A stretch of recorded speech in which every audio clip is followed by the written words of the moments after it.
Hi friends, I'm Phoebe. Welcome to my music discovery journey where I catch up on all the music I missed out on over the years and share my great finds with you.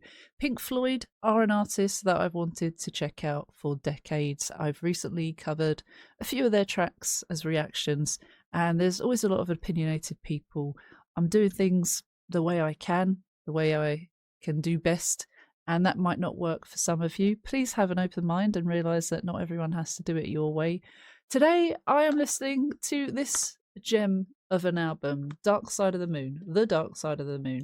This was released in 1973, and I'm going to listen to the 1973 album as it was originally intended. I know there's been a 50th anniversary remaster. Maybe we can listen to that a bit further down the line. The way I react might be different to how you want me to react. Some people absolutely hate it when you stop midway through the song. Some people want me to watch everything and listen to it twice. I've got very limited time, which is a bit annoying, but obviously I want to listen to the album in full, so we're going to see how we go today. I'm also going to open it because I'm pretty sure, like in the old days, they will have some lyrics in here. So that is the booklet from inside the CD. We've got credits at the beginning and track listing. I can see Gilmore Waters, right, as expected in there. We've got Mason in there a few times as well. So, yeah, we've got some lyrics, it seems, some pictures. Nice. My mum's had this for a fair few years. This is not the 50th anniversary edition. Just a bit about Pink Floyd as well. There will be timestamps if people are getting agitated and want to skip through. Dark Side of the Moon is the 8th studio album by Pink Floyd. It was released in 1973 by Capitol Records. It talks about... So it's a concept album. That's why everyone asked me to watch it from the beginning or listen to it from the beginning, because there's a story to it. It focuses on the pressures faced by the band during their arduous lifestyle and also deals with the mental health problems of the former band member Syd Barrett, who departed the group in '68. Whilst I like to check out all the information on the band and get a bit of a deeper connection and understanding of who they are and what they're about, we've done a bit of that already, so I've kind of cut out a bit of the video and we're going to jump into the album now. I don't know how I'm going to film this. I'm going to see how I feel as I go. I think that's quite important. There will be stopping. If you don't like that, you're in the wrong place. So there's a link below to the whole album without stopping. This is going to contain my thoughts and my feelings throughout. So we're going to start with Speak to Me.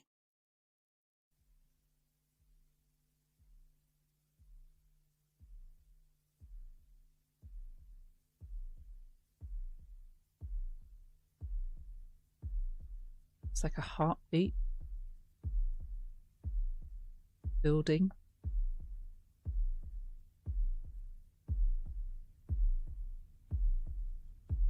It's a bit like Time. We have listened to Time already.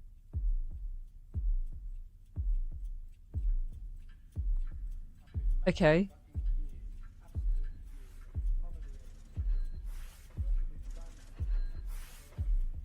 Mad for Years.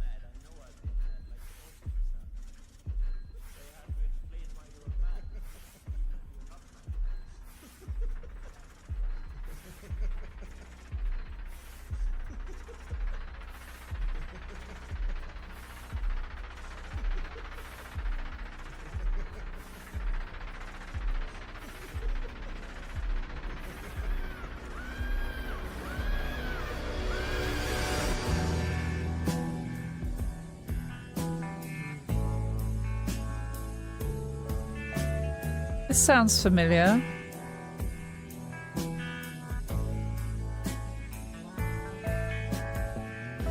Really like those drum details.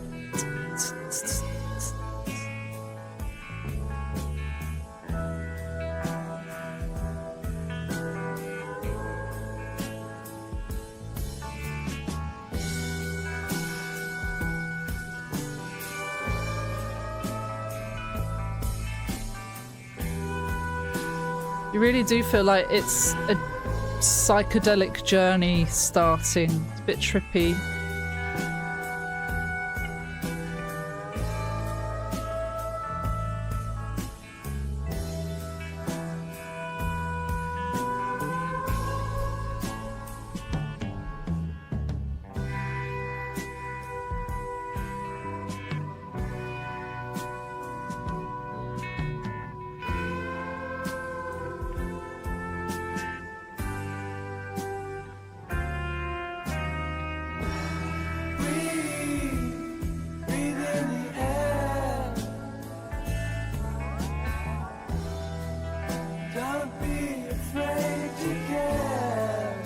Okay, so it's flown into track 2. Don't leave me. Look around.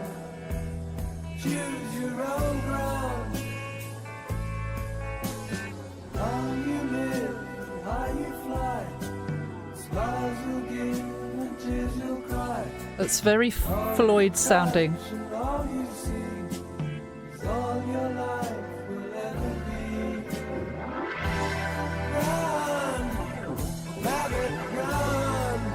Ooh. Dig that hole, get the sun. When at last the work is done, down to down, it's time to dig another one. Ah. How you live, how you fly, but only if you ride the tide. Balanced on the biggest wave, race towards an early grave. That existential. Ooh. I like how it warps into different parts of this journey. I could see why it's best listened to in full. Connects to different ones. What's next? Is that Breathe on the Run?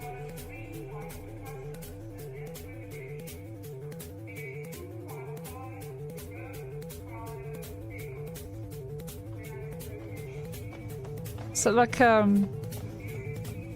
flight attendant on a tannoy.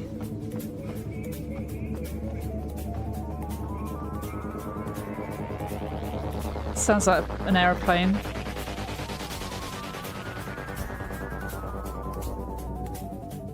Oh gosh.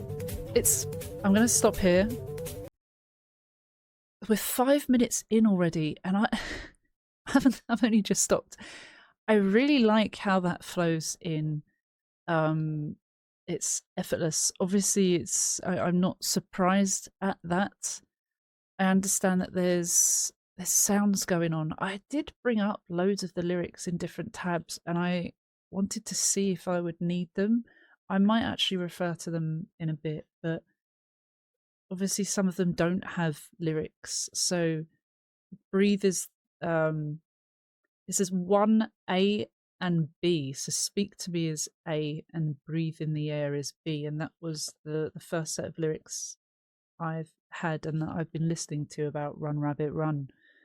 So the others have been kind of like background noise. I've also heard about the voices they have, so we'll come to that later. There was a handwritten note in the 50th anniversary, I believe, that had a bit of a brief about the voices. I understand that they got people from the street to record answers to questions, and I think that's where they got the I've always been mad quote and others. But I wonder if there's any if I can grab the lyrics or the sounds, the quote, the texts to those, because like in the original album, it's just got the lyrics that we mainly hear that they have written, not that they've got from other people.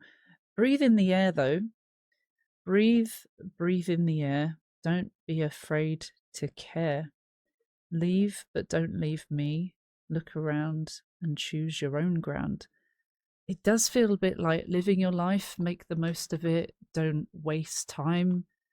But also talking about the cycle of life and how we work really hard. It talks about digging holes, but then digging an early grave. You we'll come to that anyway. Look around and choose your own ground. So find your own path.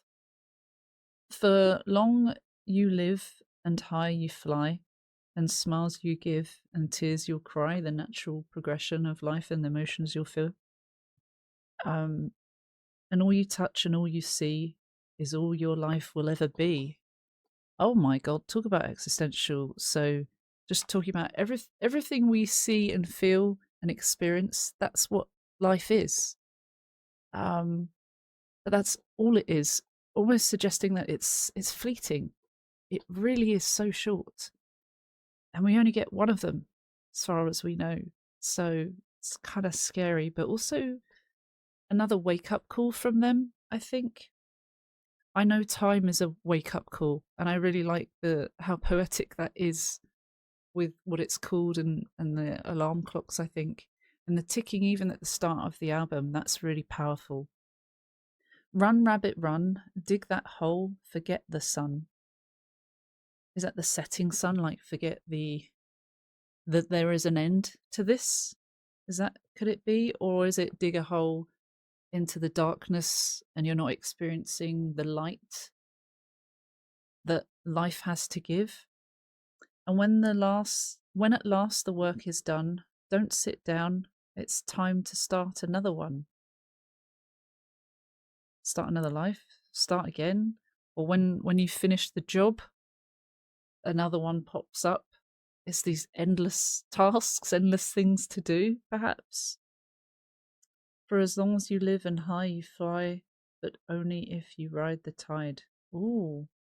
So that's slightly different than the other one. Smiles you give and tears you'll cry.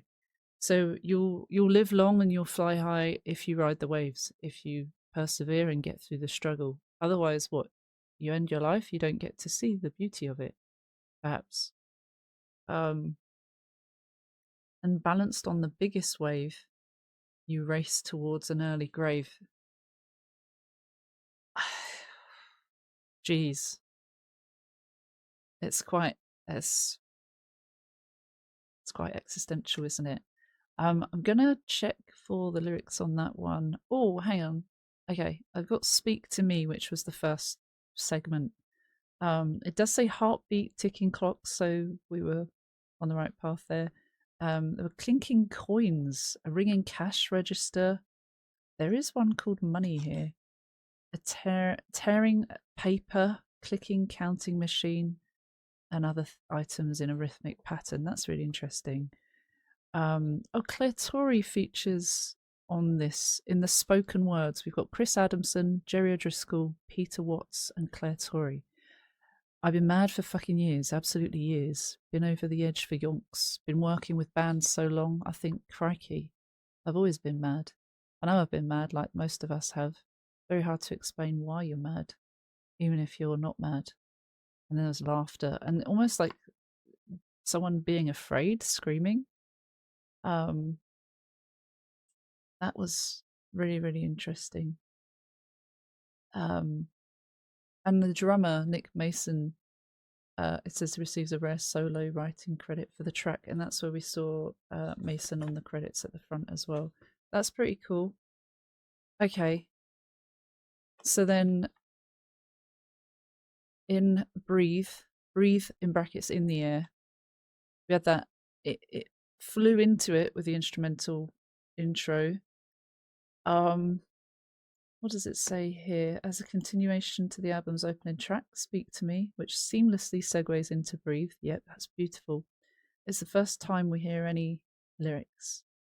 Loosely based off Roger Waters and Ron Geeson's performance on Breathe, a track made and recorded for the 1970 documentary The Body. This version saw no help from Geeson, a composer who previously worked on Atom Heart Mother only 3 weeks before. Instead, the song is credited to David Gilmour, Richard Wright, and Roger Waters.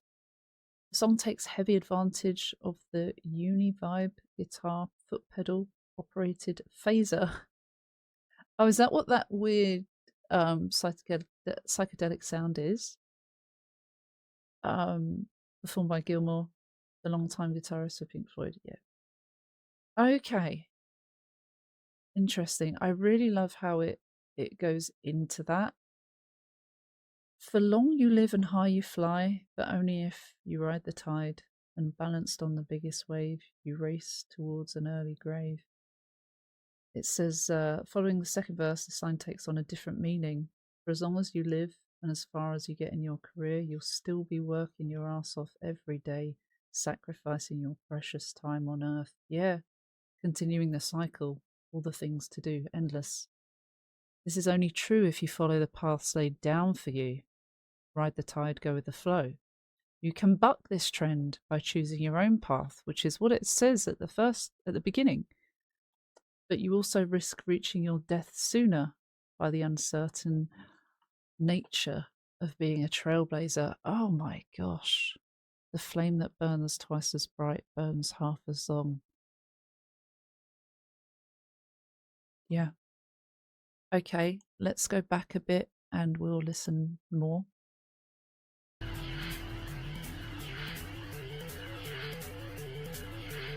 Write some notes.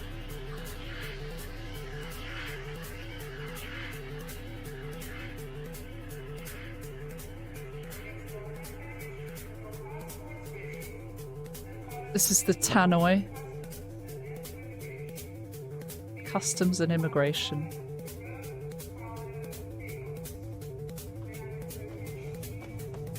We're going to Rome, Cairo, and Lagos.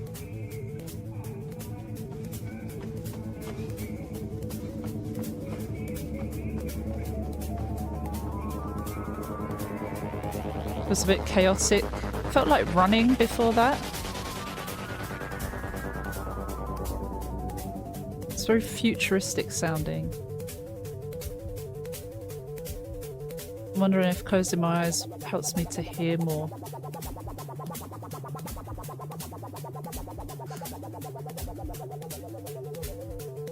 That's so trippy.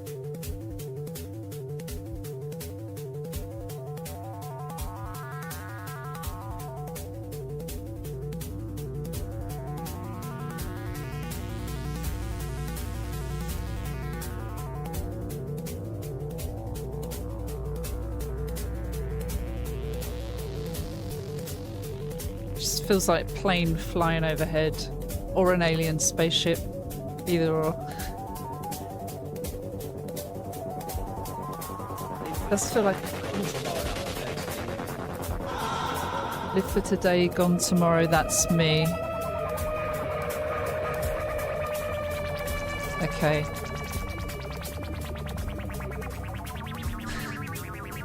This is so trippy.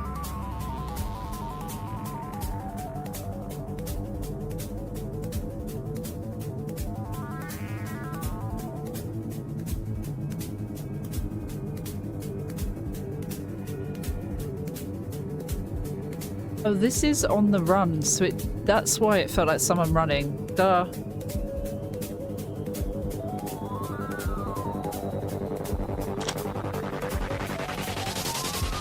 Oh, it's coming closer. It's very chaotic. How quick life can pass you by. Oh. Is that laughing?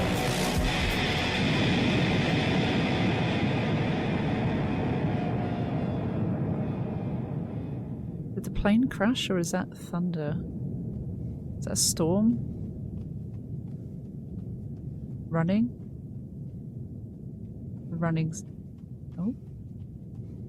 Faded out, now it's coming back in. No, it's fading.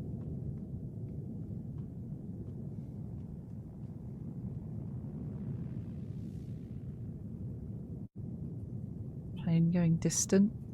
There was a very brief pause. I wonder if that's into the next track.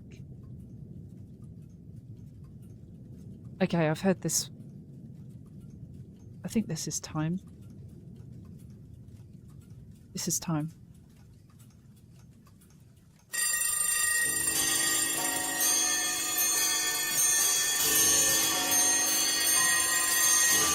Another jump scare.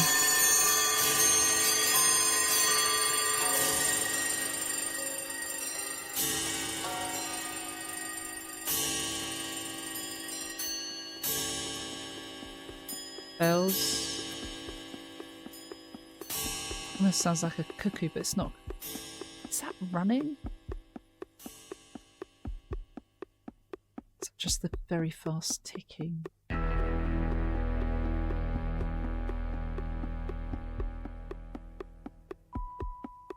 I love how it went into it. I guess the plane crash is like death, the end. This is a reflection of what just happened. I love how there's like a slow pace, but also the fast pace of the ticking constantly through it. I don't know if I noticed that the first time round. It's this weird juxtaposition of the calm, floaty, but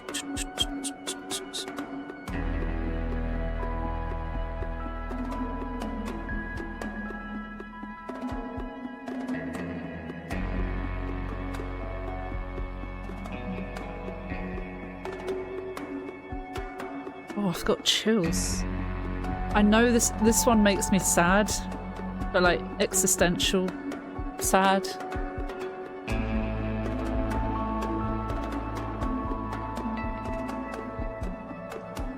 I'm gonna start a tradition. Someone in the comments mentioned this, so I can't take credit, to listen to this every year on my birthday.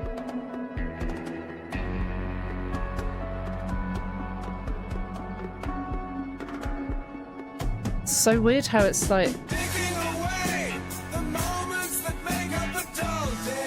chill, dull. It's not dull.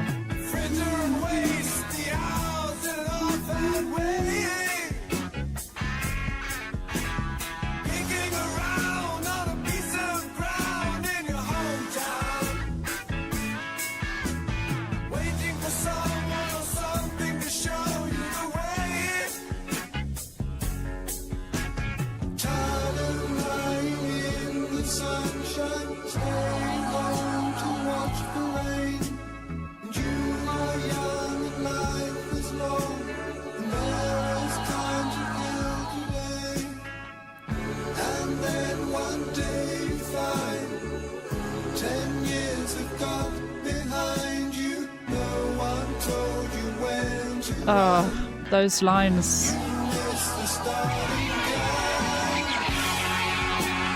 So powerful. The guitar solo.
God.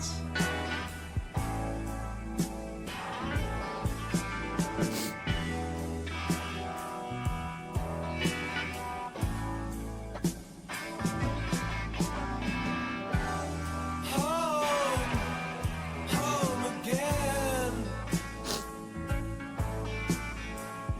I like to be here when I can. When I come home, cold and tired, it's good to warm my bones beside the fire. Far away across the field, the tolling of the iron bell calls the faithful to their knees. You hear the softly spoken magic spell. So that was actually part 2 of Breathe in the Air, that last segment. And it stops here again, it goes into something else. But I'm going to stop here and just go back through what we listened to. Just, that's only the 3rd time I've heard that ever. It just gets you good because you know it's talking about life and the things we experience. I think so many people can relate, like blink and it's a decade has passed. Talking about the sinking sun, metaphor for growing old, coming closer to death, chasing the sun. The clocks at the beginning are so poignant. I can't believe I jumped again. Of course, I knew there was an alarm coming, but it's really powerful how it does that as the wake up call song, just perfectly placed and done in that sense. I think this is by far my favorite song by them, having only heard a small amount so far, purely because it's like someone shouting at you, come on, I'm telling you what happens when you waste time, so let's do something about it.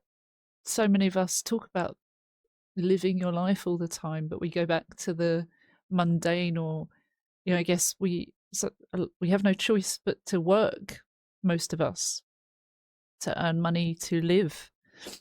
But that cycle as well is difficult. The instrumental, that guitar solo was incredible. It's probably one of my favorite guitar solos ever. It encompasses everything I felt on this journey and this song into sound. Thinking about all the memories that have gone by, time passing, and the sadness of it, but trying to be proud at the same time, looking back, reflecting, mixed emotions, just felt so good, but so sad at the same time. Ticking away the moments that make up a dull day, you fritter and waste the hours in an offhand way. So this is talking about the immediate day-to-day, frittering away the time, wasting time, or spending time, passing time,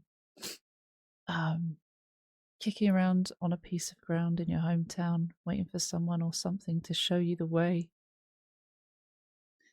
We don't get a guidebook in life. The best we might get is direction from parents, guidance from guardians, or a figure that might replace those if you didn't have that growing up. Not everyone has that. Not everyone has what you would hope for an ideal upbringing. Lots of people aren't brought into the world by good people or people that know how to look after kids. Parents don't get a guidebook for that either. And there are different scenarios that might give us a different chance at life or deal us a set of cards, metaphorical cards at the beginning that we don't we all come into the world in different ways. We don't get told what to do or how to spend our time. No one usually would, well, typically, no one would say, right, now you've got this life. Right now, you need to do this to make the most of it. No one ever tells us that, right? Unless for whatever reason someone has been in that situation. Interesting. But yeah, we kind of have to figure it out. Life's about figuring out what your purpose is, what you should do, how you should do it, how you should be, morals or lack of. We have so many different paths that we can choose, different options. Sometimes it splits off and we have to figure out where we go. So that's so powerful already. And then, tired of lying in the sunshine, staying home to watch the rain. You are young and life is long, and there is time to kill today. Or so you think. Then one day you find 10 years have got behind you. No one told you when to run.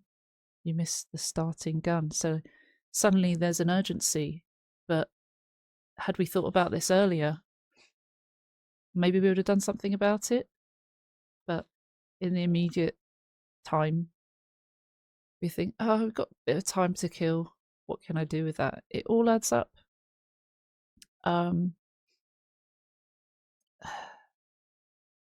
in the sunshine. Apparently, there was a change to lyrics later on. A lot of this album as well, I understand, came as a product of stuff they tried previously in live sessions. I'm not 100% sure of the details of that. I'll have to properly have a look and do more research, but just thinking, I'm sure I've read that. No one told you when to run, you miss a starting gun. It's again talking about like waiting for someone to show you the way. If we wait, we might not see that urgency until it's later. We might regret things or wish we did things differently. Apparently there was a replacement of the lyric from tired of lying in the sunshine, lying sunpine in the sunshine. Sunpine position is when you lay on the ground face up versus any other way. And it continued to be used even during 1974 tours, it says. You're going tired of the sunshine, generally a symbol for good times, and is instead fascinated by the rain, generally a bad symbol. Oh, so I guess, yeah, just it says here, just like how in the first verse we treat our time like it's something to waste. It says we ignore the good times we have in sunshine in favour of thinking about and watching the rain or the bad things. Spending time in the negative when we could turn it into a positive or try and look at the brighter things, take the good from the bad.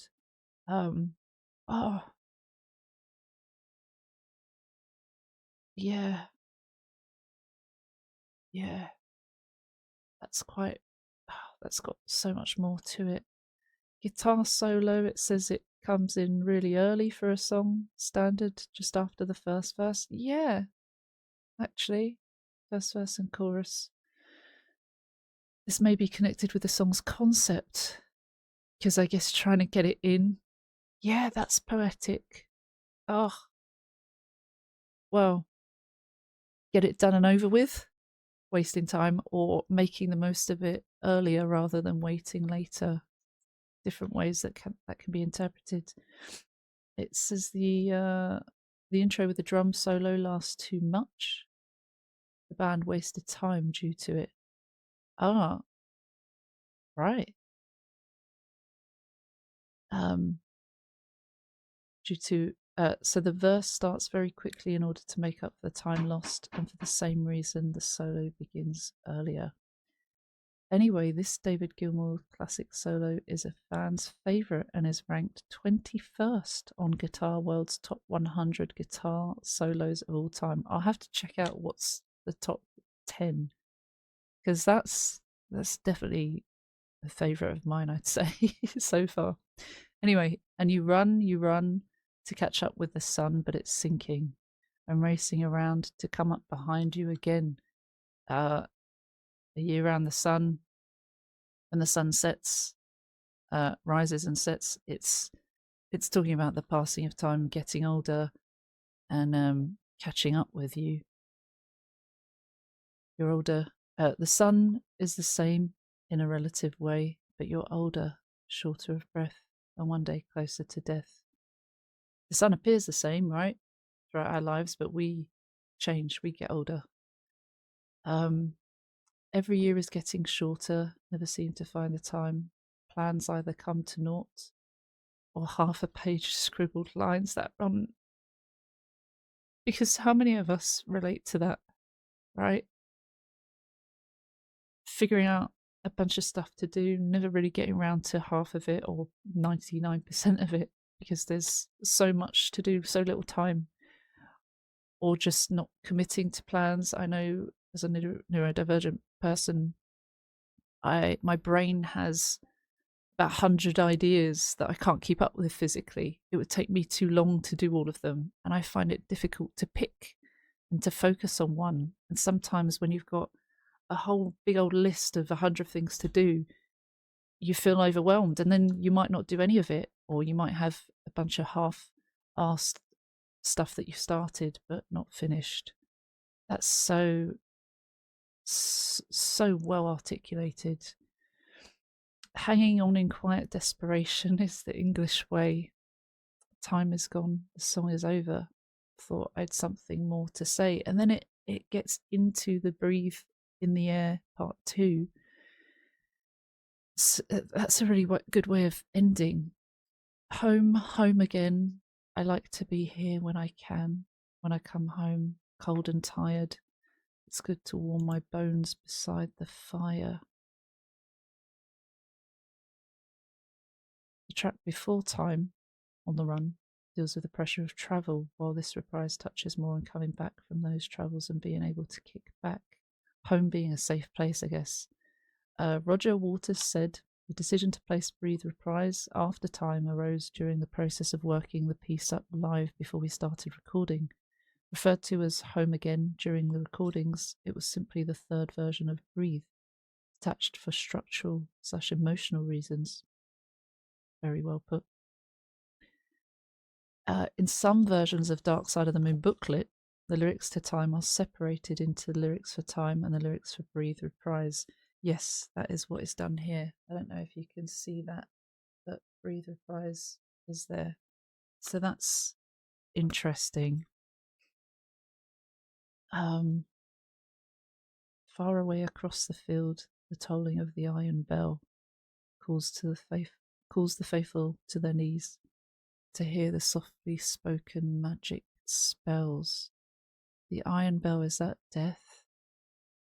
It says here, the tolling of a church bell is done during a funeral service. It's usually sung in slow succession, with the malaise of the bell rippling through the fields. At funerals, everyone is depressed, naturally, sometimes falling to their knees as if to ask God why. Roger Waters is a known atheist, so it's possible Gilmore's performance here is a thinly veiled critique of religion, magic spells, referring to a priest's words spoken at a funeral. I think I had a lot of that in the comments of my reaction before. I'm pretty sure I must have listened to Breathe in the Air at the end of Time, or I've heard a similar toll over the iron bell in a different song, perhaps. I get my reactions mixed up, but I have a feeling I've heard this part when I did Time. Then we've got our next song that we're going to segue into, so we'll go back a bit and listen to that.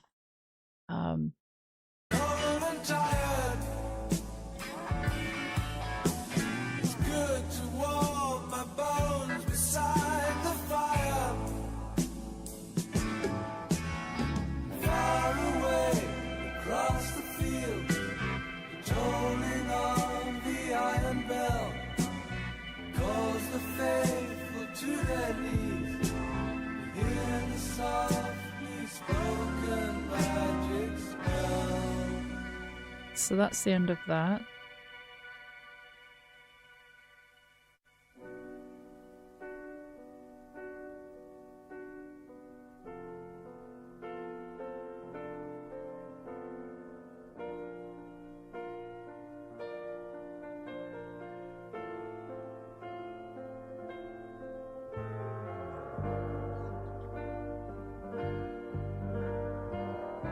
The Great Gig in the Sky.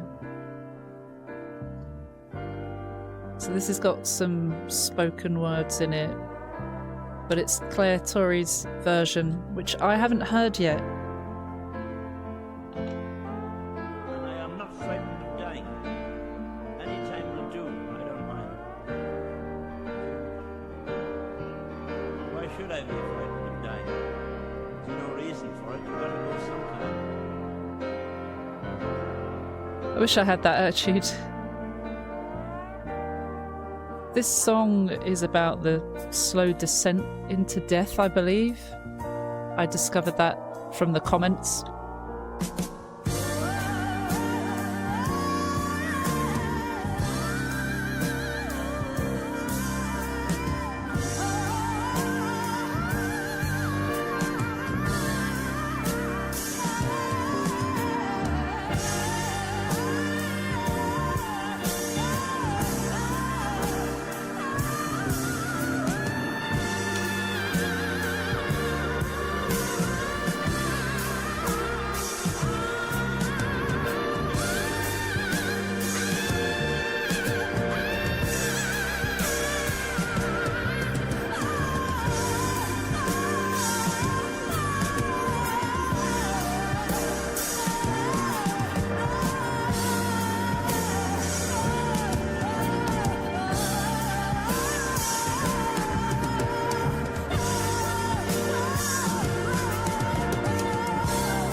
Feels a bit calmer, or like that was a bit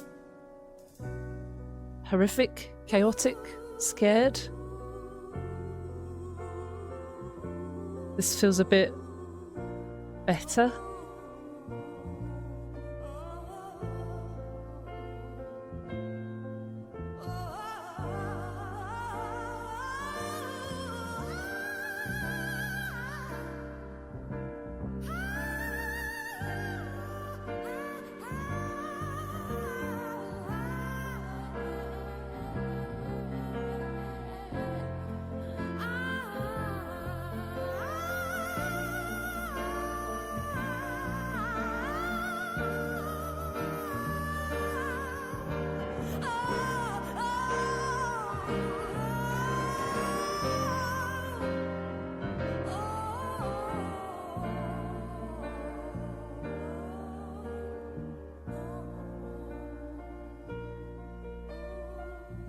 So interesting how it feels calmer, that part.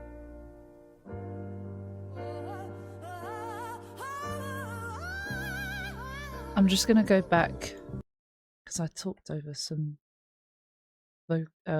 spoken word.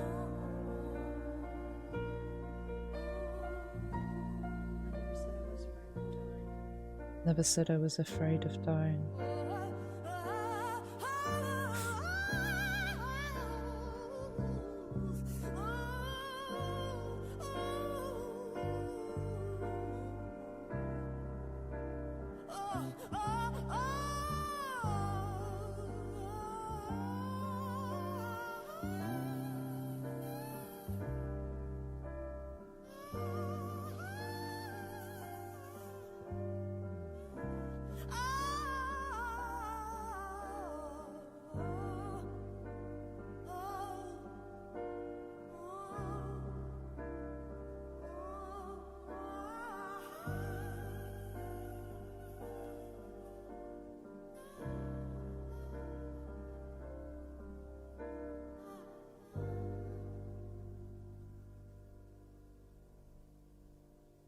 That last note or chords or whatever, how it ends, it's quite final, isn't it? To silence. That's quite haunting. Let's just, how weird with the cash register as well, just going into like death, and then money almost makes you feel like capitalizing on anything. and everything in this fine world that we live in, that humanity can sometimes let us down. Claire Torrey did the vocals on that, and I know she was famously paid £30 for vocals to come up with her own kind of composition as if she were an instrument. I found that story quite fascinating. Later, they didn't tell her that she was picked or that they enjoyed her vocal. I think people were auditioning for it and would get paid. And then later I think she saw her name in the credits of the album. And then there was a bit of a legal battle where she sought compensation for that, and I guess royalties or something, which, fair play, honestly. I think it got sorted in the end, but there's a strange thing to do. I guess sometimes it's not always the fault of the band. They might not have known.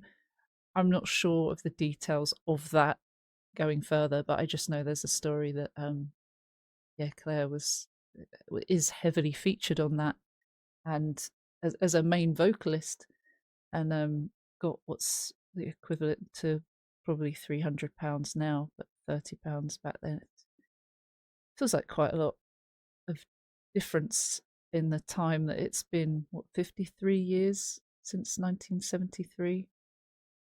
We're in 2026 at the time of recording. The words, the spoken words, were from Jerry O'Driscoll, who was the Abbey Road Studios doorman.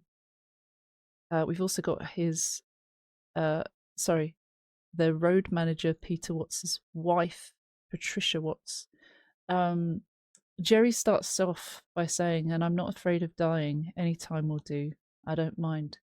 Why should I be frightened of dying? There's no reason for it. You got to go sometime." And I applaud that attitude, like I said at the start, because death can be really scary for a lot of us. It's very final. It's like, I don't like saying goodbyes, and I know there's going to be a time where, if I know it's coming, I'll be sad, saying goodbye to this world, this life. If I don't know it's going, it's probably the easier option, isn't it? Having it hit you suddenly, but also you don't get time to say goodbye to people in the way you would if you're slowly dying. Either way, it doesn't seem like a very good outcome, because then you're no longer here. The existential feeling. I'm recording this on a Sunday as well, which is where I feel like I'm at the height of my existential feelings. So, Patricia Watts says later, "I never said I was frightened of dying. I think I said afraid, but it's frightened." Really, really interesting song. I remember when I was told to listen to it, and I did the live version.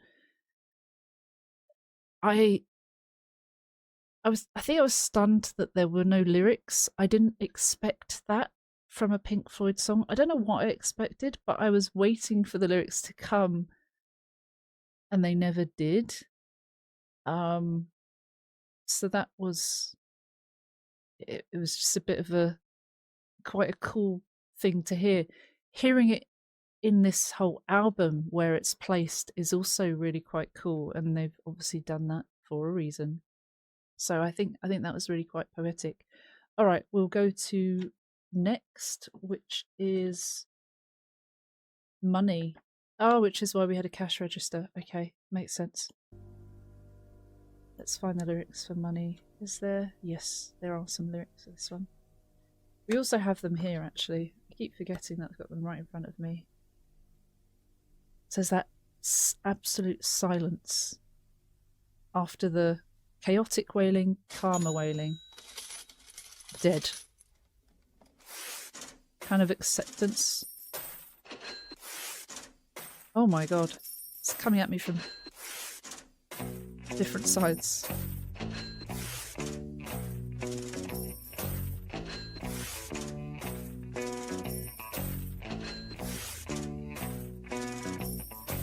Oh, it's going with the beat.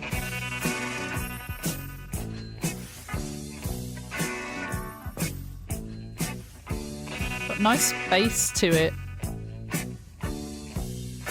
It's Roger Waters.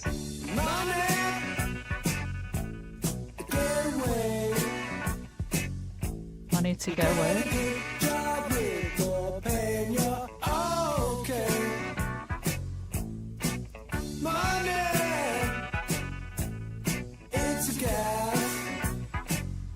It's like gas.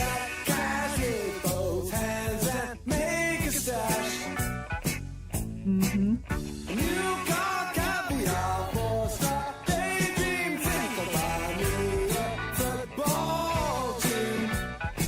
Oh gosh.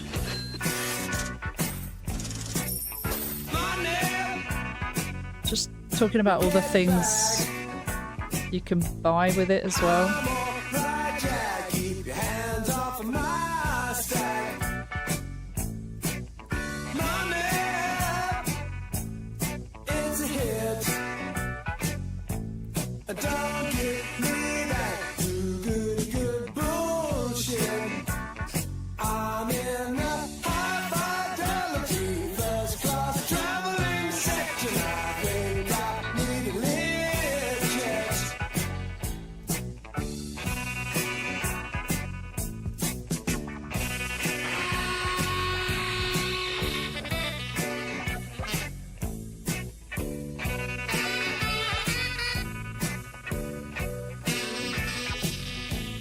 I love the saxophone.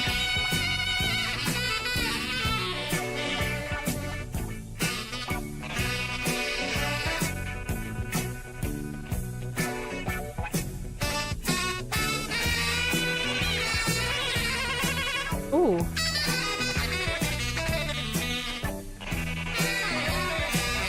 Feels kind of show-offy, like with money.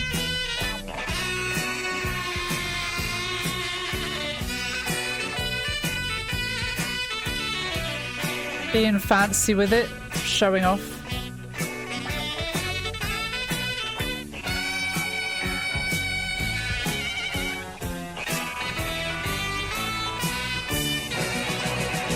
Oh.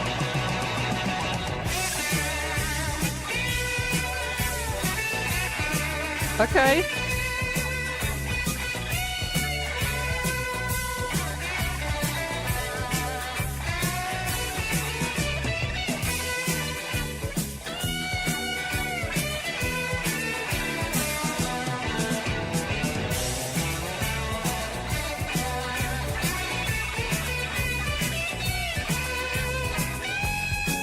That consistent bass.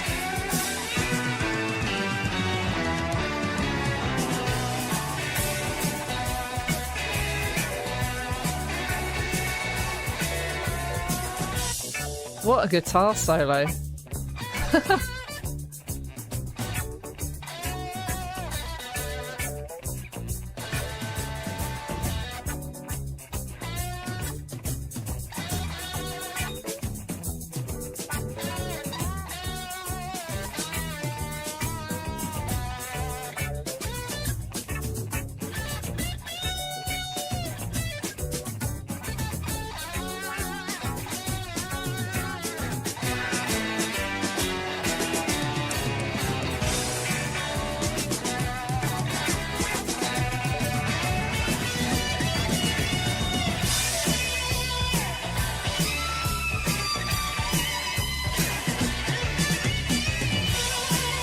Gift that keeps on giving.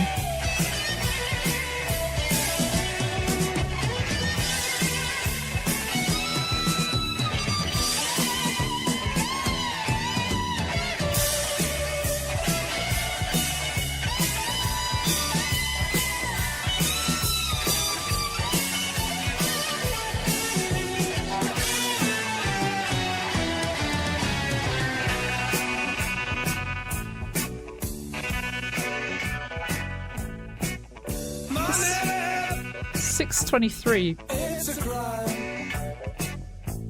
Share it fairly, but don't take a slice of my pie. Money,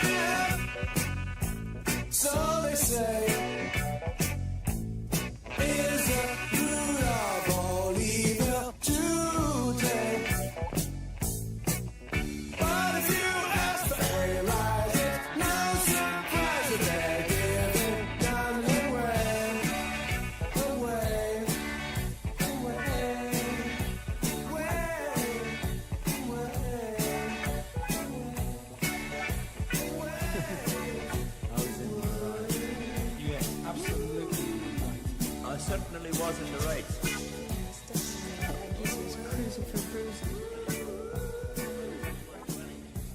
Someone having a fight. Just told me it was in plugged into number 2. He was asking why it wasn't coming up on Phoebe11. So after I yelling and screaming and telling him why it wasn't coming up on Phoebe11, a heavy blow started to matter out. He just told me, I don't know, I was really drunk at the time. I was really drunk at the time. This is us and them. Okay, but I do need to stop there. And we'll go back a second. And then we'll start. We'll talk about us and them in a second. But money, it was 6 minutes 23. It actually felt longer with the instrumentals. Not that that's a bad thing. I thought it was really good. I really liked that a lot of it was taken up by we had the saxophone and then the guitar. It was very cool. The lyrics, money, get away, go get a job, a good job with more pay and you're okay. It's talking about in life, if you get a good job with decent pay, you can get by okay. You can live comfortably, you can live a good life, perhaps. If you don't, then maybe you won't have as great a life as you could have. Money, it's a gas. That can be referred to in so many different ways. Like money being a gas could be a joke. It's a gas. It's fun. But also, I couldn't help but thinking like a gas being something that just goes away very quickly. It's gone before you know it's there. Something to burn, money to burn, right? Grab that cash with both hands and make a stash, trying to say get it while you can and save it, perhaps. New car, caviar, 4-star, daydream. Think I'll buy me a football team. All the things you can do with money. And some of these might be show-offy things, flashy things. Do you need to buy a football team? That's probably got a lot of money if you do that, because there's famously a lot of money in football teams buying players and millions. Even a new car, caviar, 4-star, daydream. Yeah, all of that is just kind of showing off. It says here these are typical symbols of wealth. Most people only get to buy a new car every 5 to 10 years. 5 to 10 years? My car is 15 years old. On its last legs, I've just had to spend a stupid amount of money getting it repaired, which cost me the price of a second-hand car. But gotta use it until it dies, because we don't have that kind of cash to spend. But anyway, money, well, get back. I'm all right, Jack. Keep your hands off my stack. I guess it's like becoming possessive over it, or getting greedy, or like you keep to yours, I'm keeping mine. For me, it feels like that greed. If you have a lot of money, it can really show what people are like, show their true colors. If you have a lot of money, do you want to give it to others? Do you want to share the wealth, or do you want to just have as much of it as you possibly can for yourself? We talk about, in a lot of my reactions, I talk about in terms of living, if we were to live in a peaceful world, we only need a certain amount to live comfortably, right?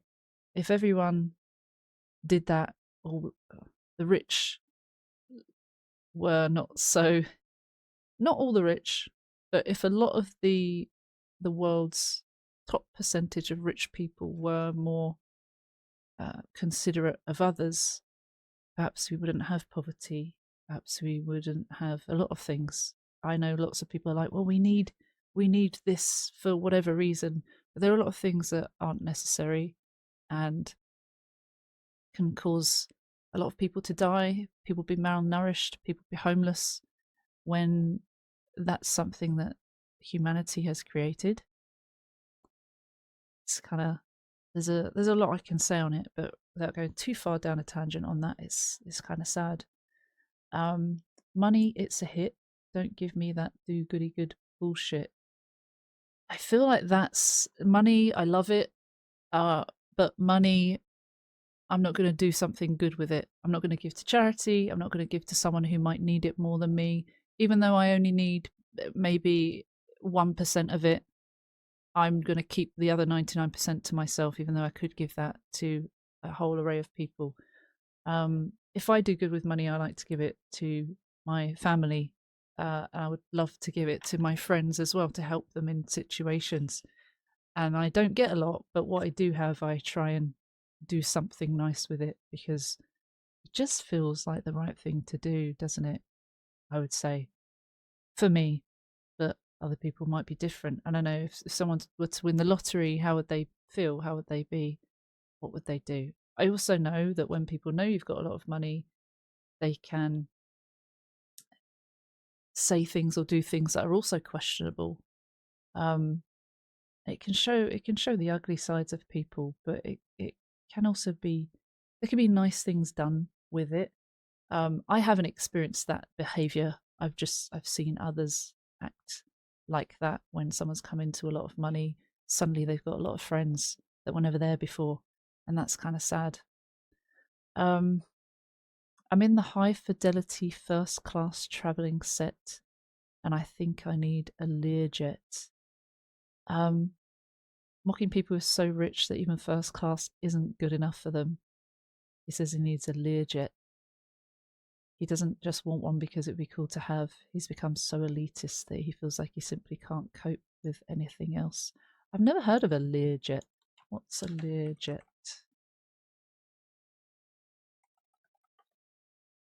A renowned brand of business jets, typically smaller, high performance and fast aircraft used for private, corporate, or military transport. So I need a private jet, obviously. That's obviously what he wants. I kind of had a feeling it was that. I've never heard of it. I've never been in that side of the coin, the metaphorical coin, ironically. Then we had the great saxophone solo. This was played by Dick Parry, who was a friend of Gilmore's.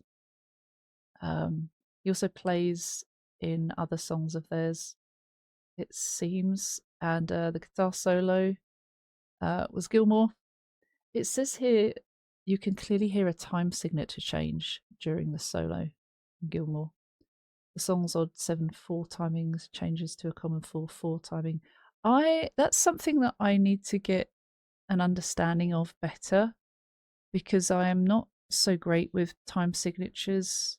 I know that they exist, and I know that the 4/4 is kind of like the classic, more mainstream, common thing. I know that listening to a lot of Tool, it's their time signatures are all over the place, and that's really cool. That's quite an interesting, fascinating thing about them. So I didn't personally notice that, but that's because I'm not as technical versed as some might be. So that's an interesting thing that I'd like to go back to at some point. Money, it's a crime. Share it fairly, but don't take a slice of my pie. It kind of feels like greedy, right? We should share it, but not all of it. Not all that we could share. Or it says here, many people like to think that giving money to the poor is a good idea. Everyone should do it, but not many people want it to be their own money. It's different when the shoe's on the other foot. Similarly to how many people are in favour of more government spending in things like health and education, but almost nobody thinks their own taxes should be increased. The verse seems to be from perspective of the average person, whereas the first is Roger, the second is a rich person. Okay. Yeah, I guess there's different perspectives of money. It feels like that as well. This first starting with what you can do with money, how you can earn it, and then the second is someone that's maybe a bit more greedy. So money, they say, is the root of all evil today. But if you ask for a rise, it's no surprise that they are giving none away.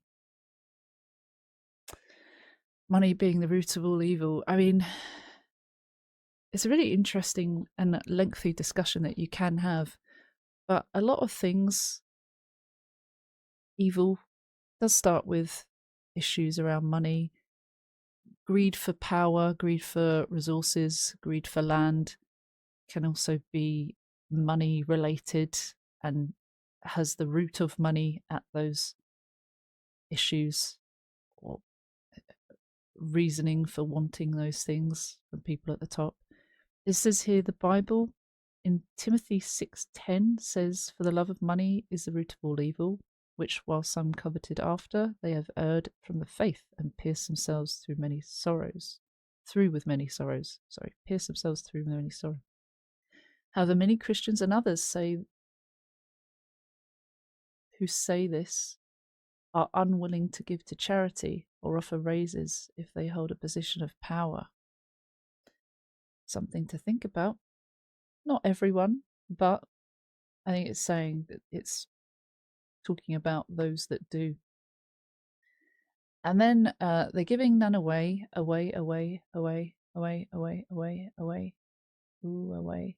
Lots of aways. And then we have the spoken section. So again, this was some of the answers to the questions that they'd asked people to answer for the spoken words throughout the album. It says, "Ha ha ha, I was in the right." Someone else said, "Yes, I was absolutely in the right. I certainly was in the right. Yeah, I definitely was in the right. That geezer was cruising for a bruising." I heard that the woman saying that. Is that? I'm just clicking on it. It was Patricia Watts. Okay. Why does anyone do anything? I don't know. I was really drunk at the time. I was just telling him it was in. He could get it in number 2. He was asking why it wasn't coming up on Fader 11 after I was yelling and screaming and telling him why it wasn't coming up on Fader 11. It came, and then someone else said it came to a heavy blow, which sorted the matter out. There was more after that as well. I didn't quite catch it. So I guess the question was, were you right? Are you right? Have you ever been right? And what situation happened? It's really interesting how there's like people's life stories scattered in this. I think that's really cool. All right, we're going to go back a bit and then we're going to hear a little bit of the end of that and then into Us and Them.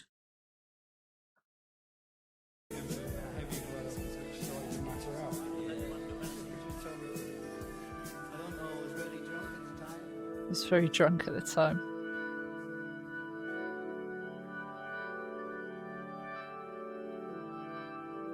An organ. Money was very like cool, fun, had a real interesting beat to it. This feels a lot more somber.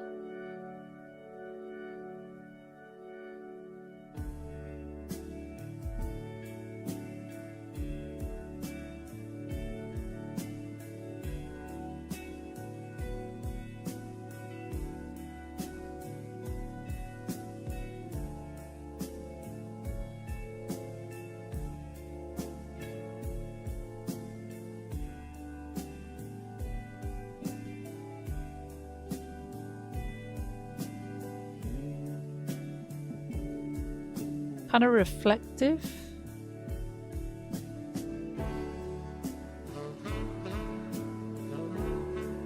Ooh.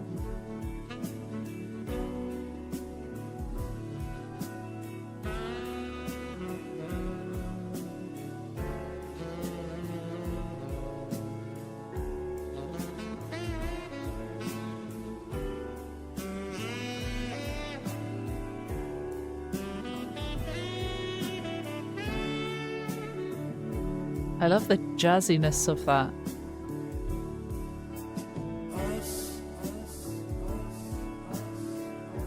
Ooh, the echoes.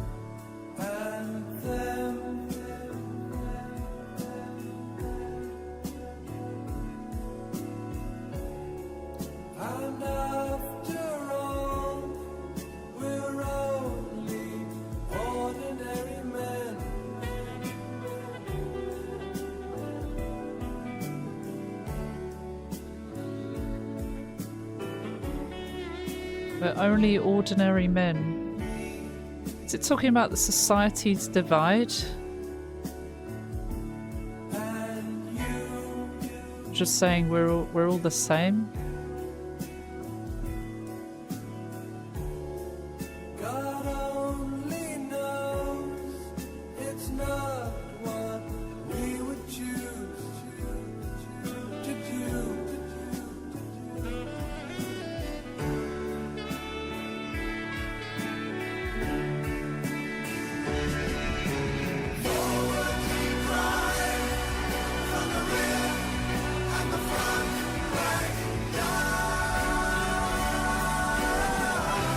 Soldiers.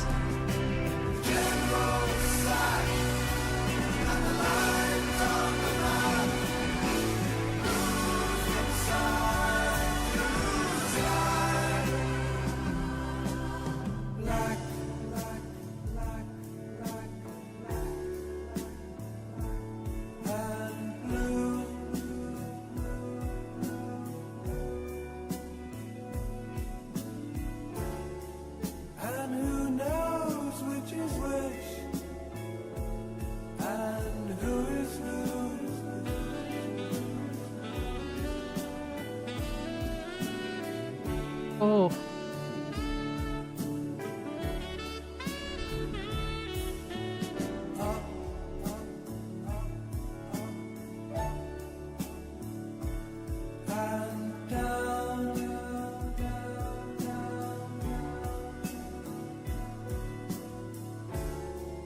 And in the end, it's only round and round, round and round.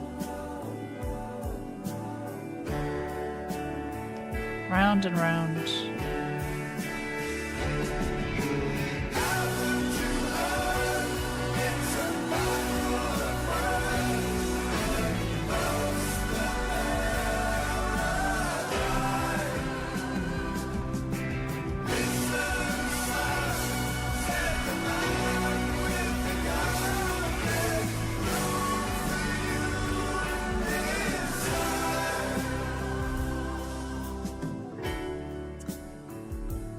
Signing up the kids, getting kids to join them. Definitely about soldiers, war, perhaps. Love the piano. So like, if you give them a quick, short, sharp shock, they don't do it again. Dig it. I mean, he got off like something in thrashing like once. It's a bit different to what I go along with it. I mean, good manners don't cost nothing, do they? Hey.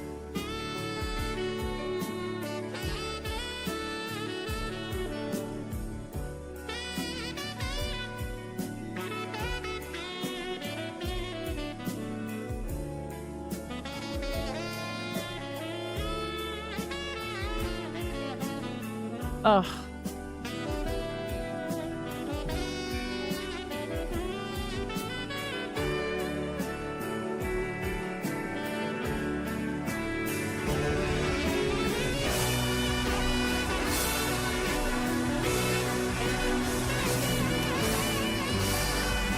I really like how parts of the chorus come crashing in more. That bit also feels a bit more like it's crashing in. It says that someone cried. Sounds like they're shouting.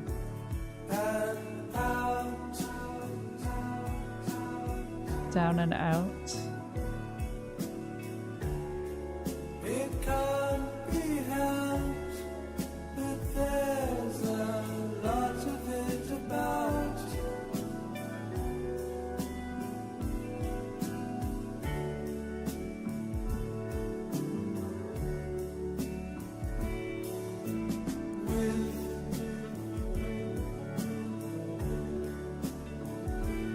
Without.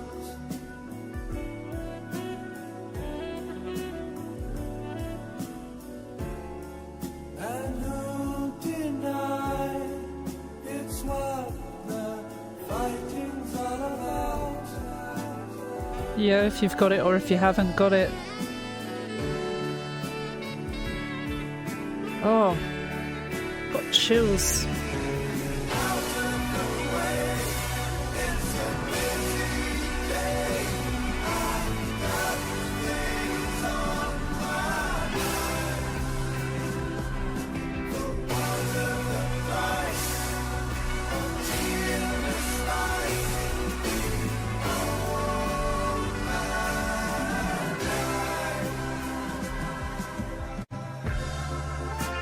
Oh, okay, I think we're on to the next.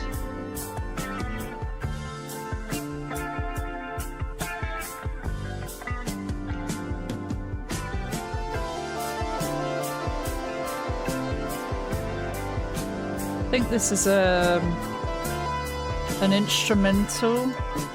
Yes, it is.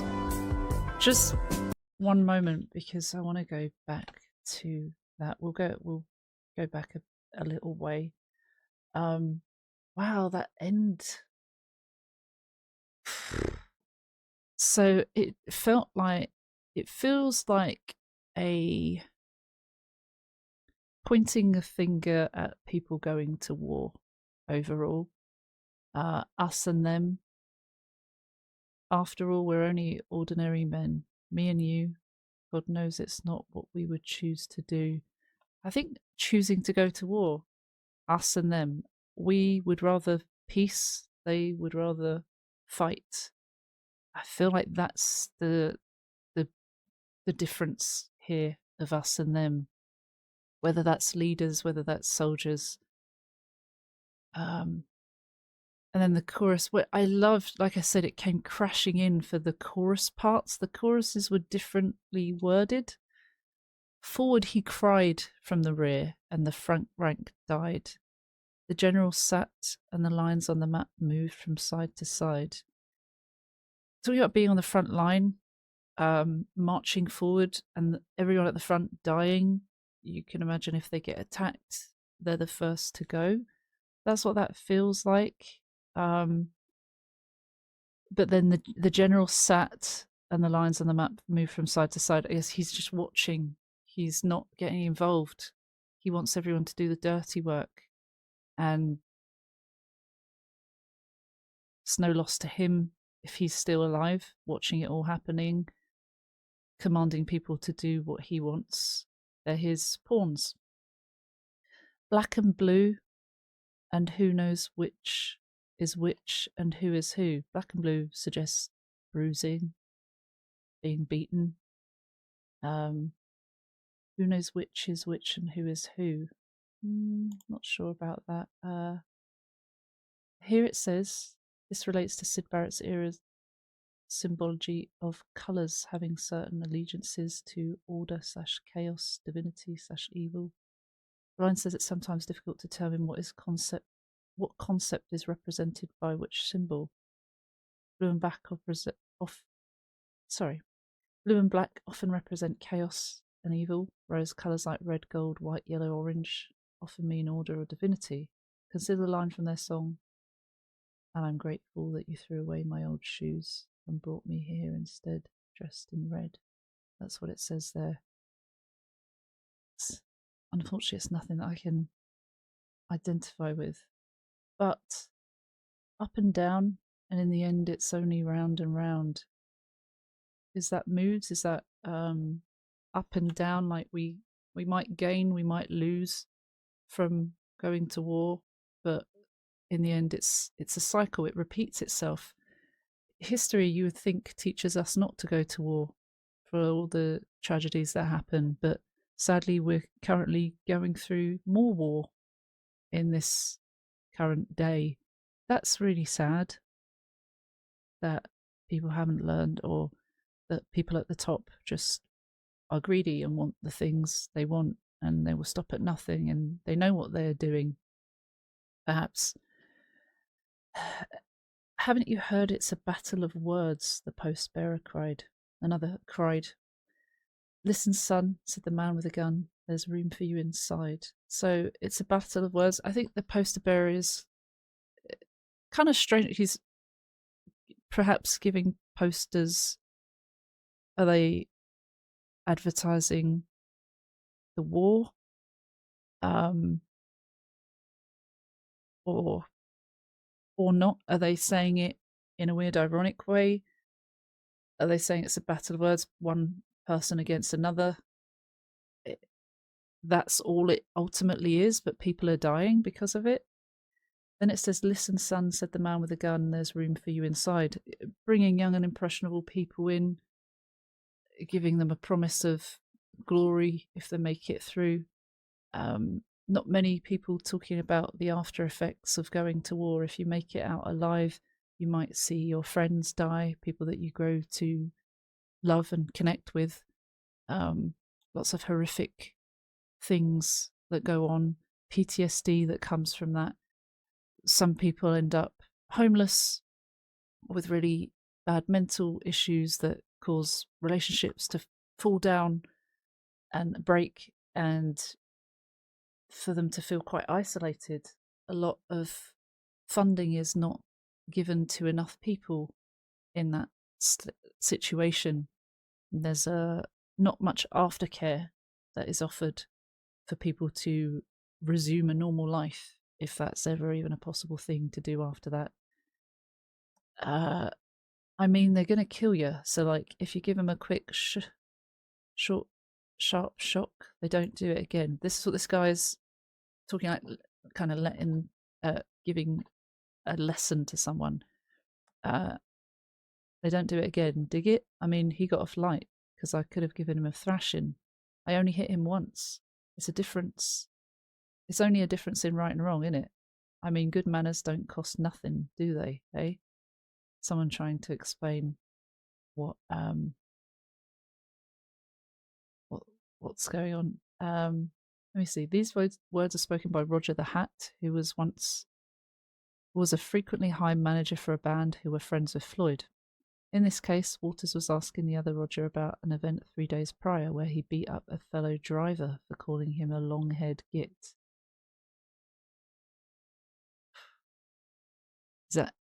Some people might feel that was a bit much in terms of what he did in response. Others might think it was fair. Short, sharp shock is a phrase first used in the opera The Mikado by Arthur Sullivan and W.S. Gilbert in 1885. It means quick and severe punishment, a fitting concept in the theme of this song. Yeah. We had another saxophone solo, just really, really nice. It made this song feel a lot more chilled than the lyrics are. It was a bit of a juxtaposition for me. It felt a nice contradiction, but also quite articulate of being blasé about war for some people, you know? Down and out, it can't all be helped, but there's a lot of it about. Without, and who'll deny it's what the fighting's all about.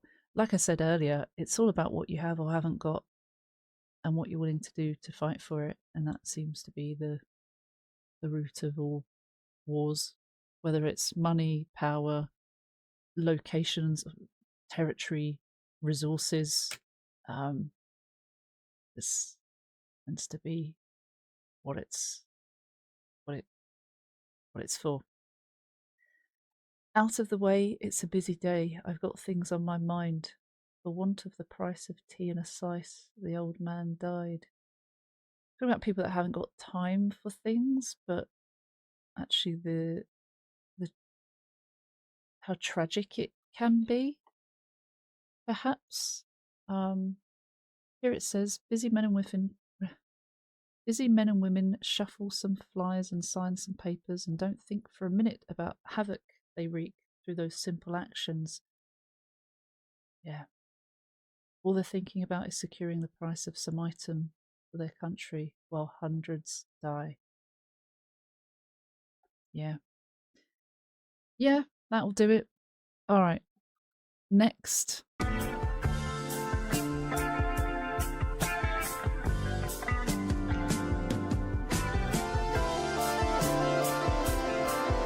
So we've got the instrumental of Any Colour You Like coming.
What does it mean?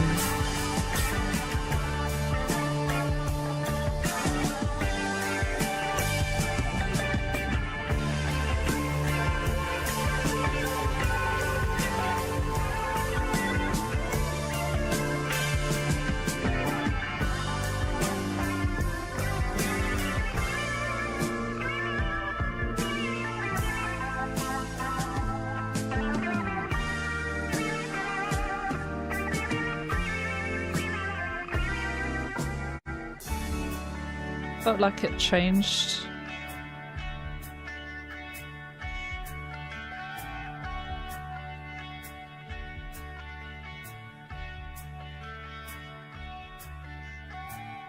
The lunatic is on the grass. The lunatic is on the grass. I'll be crucified for doing that, won't I? Remembering games and daisy chains and laughs. Got to keep the loonies on the path. I'm just going to stop it for a second because we'll talk about Any Colour You Like. It was an instrumental.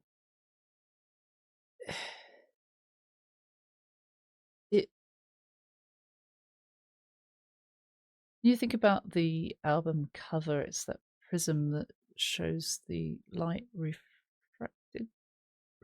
I've forgotten the term. But where the rainbow comes out the other side, the light goes in and it comes out with many colours. I wonder what the symbolism is of that. This Any Colour You Like feels a bit relative to that. What does it say here?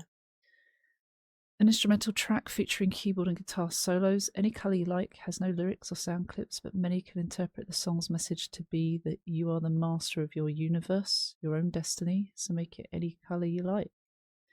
Ironically, the actual meaning of the title is the complete opposite. It refers to the illusion of choice. Society and all that. Okay. Let's go back again.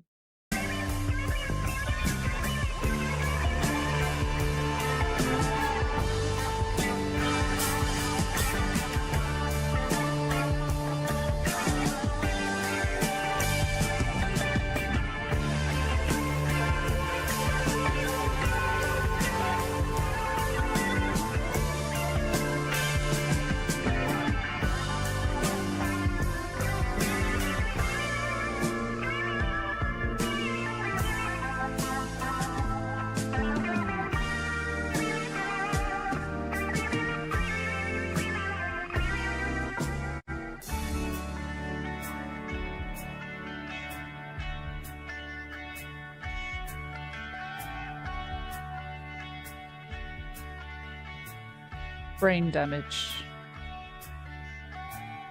The lunatic is on the grass. The lunatic is on the grass. Remembering games and daisy chains and laughs. Got to keep the loonies on the path. The lunatic is in the hall. The lunatics are in my hall. The paper holds their folded faces to the floor. And every day the paper boy brings more. Okay. And if the dam breaks open many years too soon, and if there is no room upon the hill, and if your head explodes without the bones too, I'll see you on the dark side of the moon. I've heard that line. Oh my, oh. It said the thing. Is in my head. The lunatic is in my head. You raise the blade, you make the change, you rearrange me till I'm sane. You lock the door, throw away the key. There's someone in my head, but it's not me. Oh. Oh. Love the drums.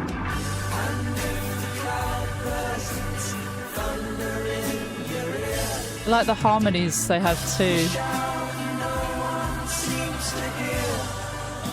Haven't shouted them out so much. Ooh.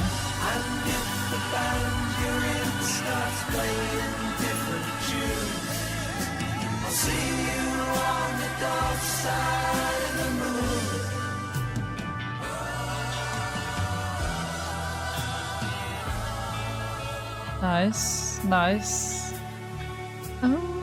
Okay, so this is the one that has Dark Side of the Moon lyrics. Brain Damage. Can't say I'm familiar with the whole song, but there are...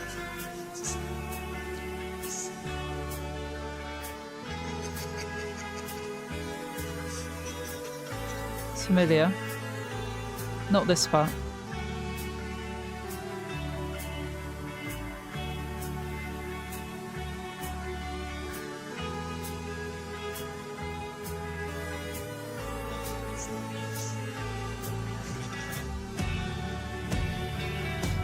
Is he on something? Ooh.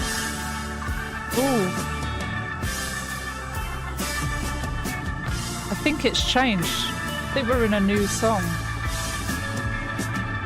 that you touch and all that you see, all that you taste, all you feel, and all that you love, and all that you hate, all you distrust, all you save, and all that you give, and all that you deal, and all that you buy, beg, borrow, or steal, and all you create, and all you destroy, and all that you do, and all that you say, and all that you eat, and everyone you meet, and all that you slight, and everyone you fight, and all that is now, and all that is gone, and all that's to come, and everything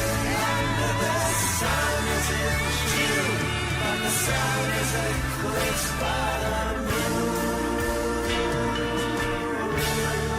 The Dark Side of the Moon. Wow. Is that the heartbeat that we sort of... No dark side in the moon, really. Matter of fact, it's all dark. We had this at the start, the heartbeat. It ends with the heartbeat. Oh my god.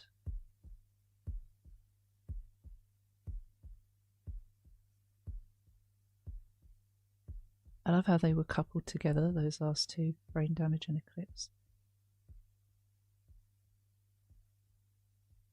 That's it. God, I've got goosebumps. That was the end of the album. We've just finally listened to the whole Dark Side of the Moon album. I'm almost 40 years old. I'll be 40 in 4 months. So, okay, at 39, I finally listened to Dark Side of the Moon by Pink Floyd. And wow, that was incredible. So Brain Damage, how it started off, lunatic is on the grass. The lunatic is on the grass, remembering games and daisy chains and laughs. Got to keep the loonies on the path. It's telling them not to be on the grass, but they're a lunatic, kind of almost feels like they're looking down on someone. They're doing something they shouldn't be doing. Mentally, they might not be doing so well. We might not understand their brain. So there's that. Remembering games and daisy chains and laughs, though, that's kind of like this thinking back to childhood innocence, back when it was simpler, when we were younger, being able to have fun, frolic on the grass. And someone that might have mental issues is doing that now. Isn't that something that we should enjoy?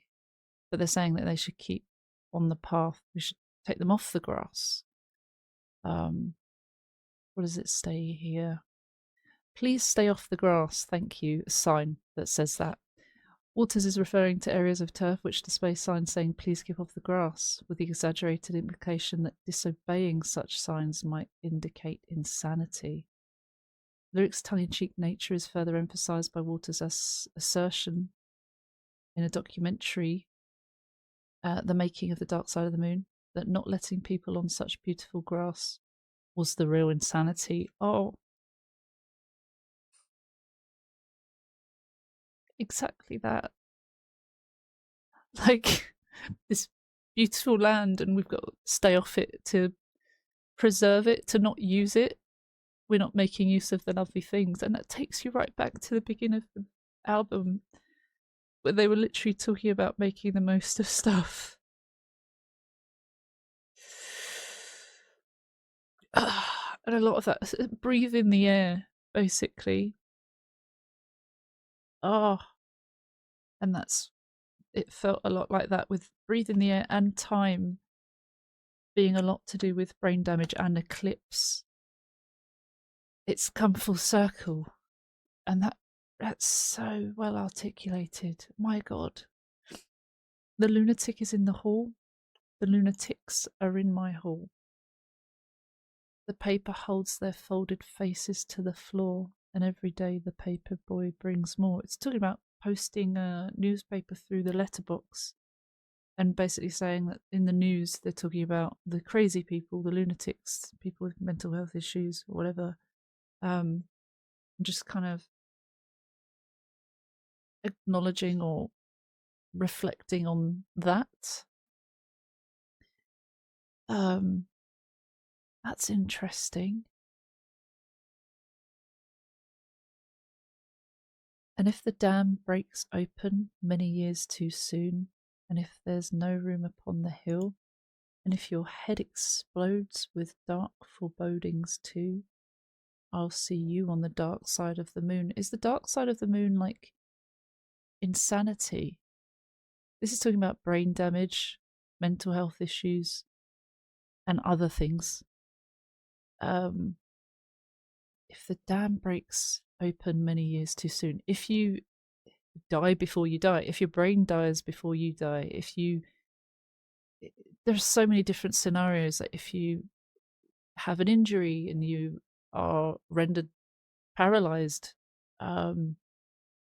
if you have an accident that completely changes your quality of life, which is, we're going through this with a friend at the moment, and it's heartbreaking.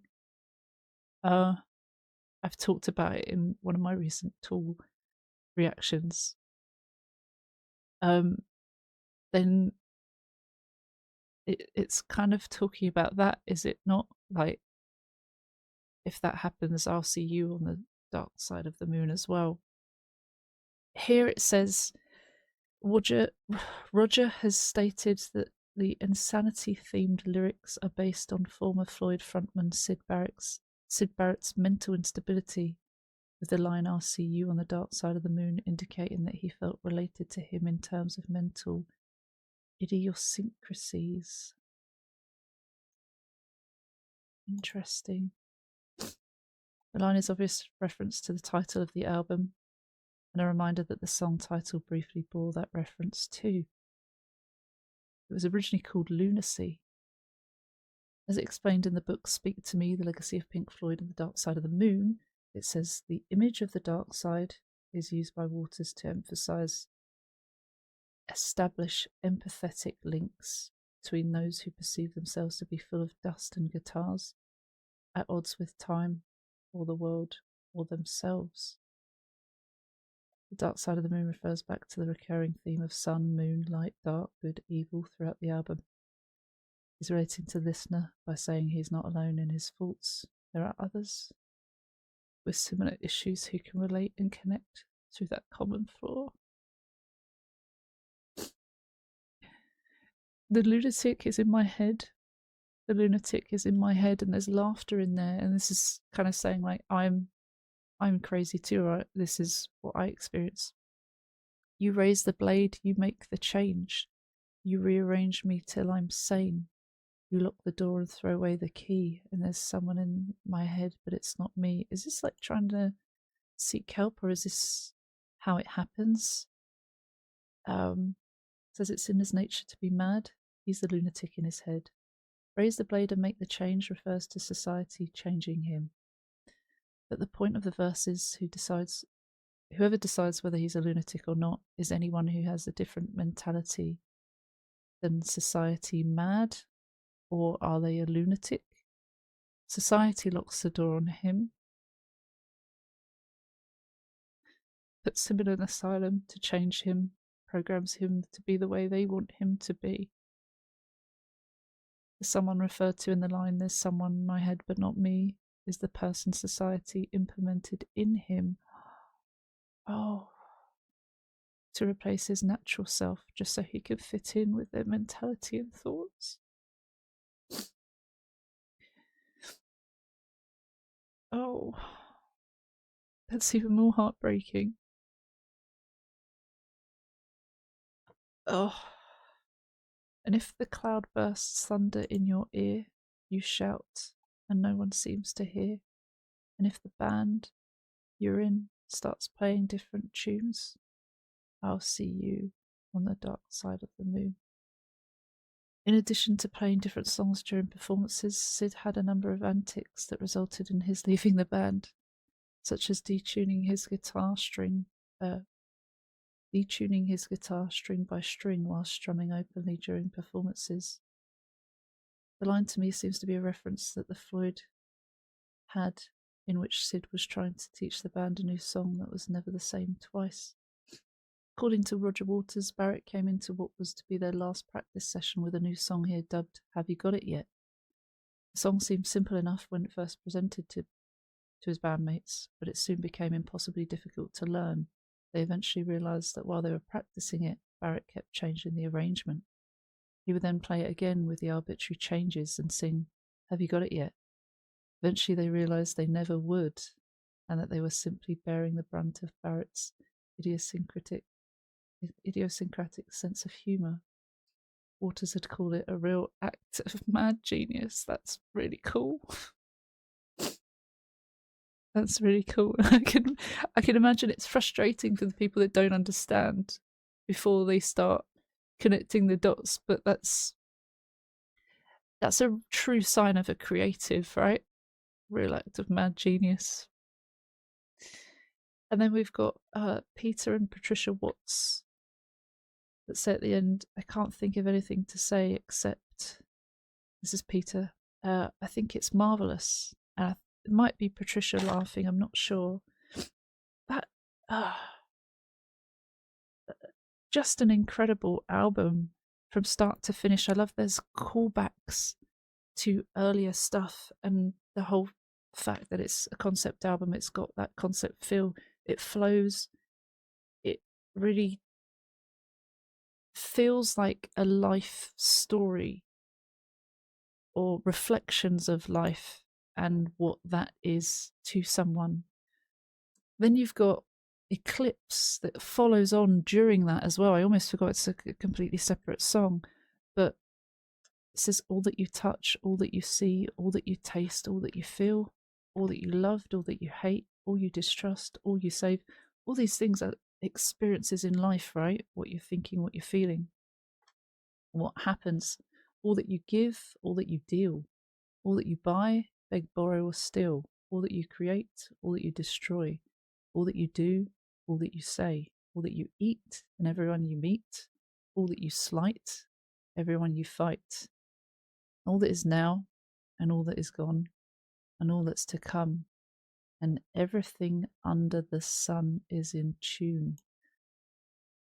But the sun is eclipsed by the moon. The dark side of the moon, right? It's talking about the light and the dark. With that comes the dark, comes the end, the highs and lows, the eternal pendulum. Jerry O'Driscoll says there is no dark side in the moon, really. Matter of fact, it's all dark. And then we end it with heartbeats.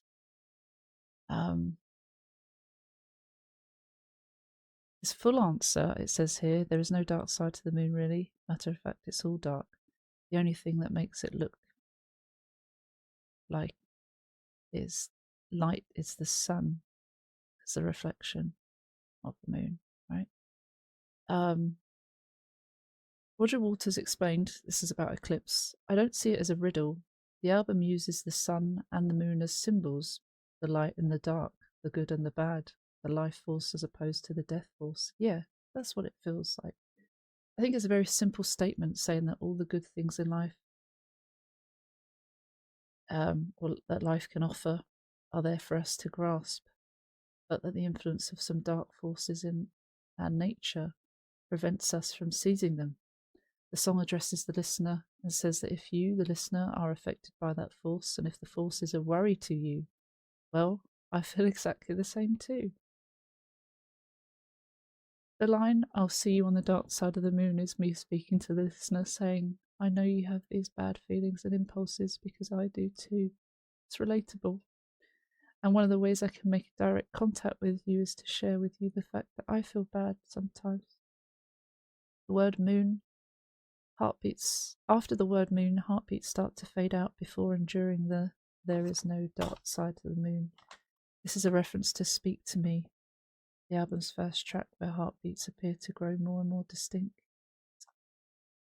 This provides a cyclical feel to the album. Yeah, it comes round full circle. And I guess the fact that you can listen to that album pretty seamlessly. I know we heard a very brief moment of silence in between each songs, just that's how it's presented.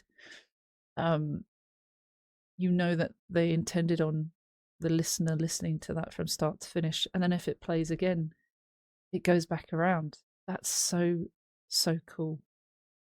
I really enjoyed that. There was a note, I want to talk about that here. Roger Waters did a note in the Dark Side album. People often ask me about the voices on Dark Side.